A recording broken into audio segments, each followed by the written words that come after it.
नमस्कार व्यूअर्स, आपका स्वागत है रेडियो द्वारका में। मल्टी कैप फंड्स और फ्लैक्सी कैप फंड्स आपने कई बार सुना हो, लेकिन दोनों के नाम एक जैसे ही लगते हैं। अब इनमें क्या अंतर होता है ये जानना बहुत जरूरी है। इसी के लिए आज हम बात कर रहे हैं विनीत शर्मा जी से।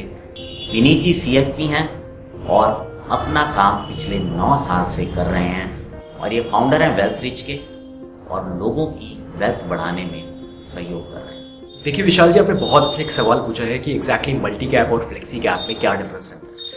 देखिए, मल्टी कैप एक ऐसी कैटेगरी है जिसमें कुछ सर्टेन रिस्ट्रिक्शंस हैं आपके स्मॉल कैप, मिड कैप और लार्ज कैप कैटेगरी में। अब सेबी के थ्रू जब इस पर्टिकुलर रिस्ट्रिक्शंस ये लगाई गई तो इसमें फंड मैनेजर अब आपका basically small cap, mid cap और लार्ज कैप में मिनिमम 25% मेंटेन करेगा एक्सपोजर, जितना भी आपका स्टॉक्स का रहेगा। बट आपका जब फ्लेक्सी कैप कैटेगरी में जब आप आते हैं तो इसमें किसी भी तरीके की रिस्ट्रिक्शंस को नहीं रखा जाता और फंड मैनेजर अपने हिसाब से, अपनी मार्केट रिसर्च के हिसाब से वो फ्लेक्सी कैप कैटेगरी में लार्ज कैप, मिड कैप और स्मॉल कैप के बेसिकली वैल्यूएशंस को चेक करने के बाद किसी भी रिस्ट्रिक्शंस में नहीं रहेगा और उससे एक्सीड भी कर सकता है और नीचे भी लेकर आ सकता है। तो इससे सबसे ज्यादा इन्वेस्टर्स को उनको फायदा होगा कि कभी कभी जब स्मॉल कैप कैटेगरीज की वैल्यूएशन या फिर लार्ज कैप कैटेगरी की वैल्यूएशन बहुत ज्यादा पीक पे चली जाती हैं तो fund manager particularly without being into certain limits ही can breach those restrictions and get into those valuations which are cheaper as of now. अब जैसे कि Vishal ji, ICICI Prudential Flexi Cap अपना एक NFO लेकर आ रहा है जो एक फ्लेक्सी कैप कैटेगरी में है।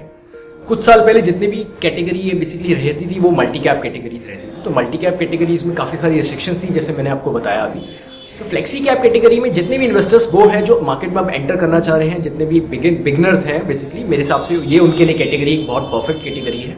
इस कैटेगरी में कोई भी रिस्ट्रिक्शंस नहीं रखी गई हैं, तो फंड मैनेजर अपनी मार्केट रिसर्च के अनुसार किसी भी बेसिकली कैटेगरी में एंटर करके अगर वो वैल्यूएशंस कल को पीक करती हैं डाउन द लाइन 2 इयर्स और 3 इयर्स, वो उसको रीइवैल्यूएट करके चेंज कर सकता है। तो मेरे हिसाब से मल्टी कैप एक सुटेबल इन्वेस्टर्स के लिए बनाया गया है और एक फ्लेक्सी कैप कैटेगरी उन इन्वेस्टर्स के लिए है जो बहुत मार्केट में नए हैं या फिर ऑलरेडी काफी एक्सपीरियंस्ड हैं और अपनी बेसिकली अपनी म्यूचुअल फंड इन्वेस्टमेंट एक फंड मैनेजमेंट के हाथों में छोड़ना चाहते हैं मेरे हिसाब से।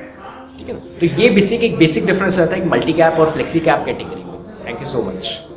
म्यूचुअल फंड निवेश बाजार जोखिमों के अधीन होते हैं। निवेश से पहले योजना संबंधी सभी दस्तावेजों को ध्यानपूर्वक पढ़ लें।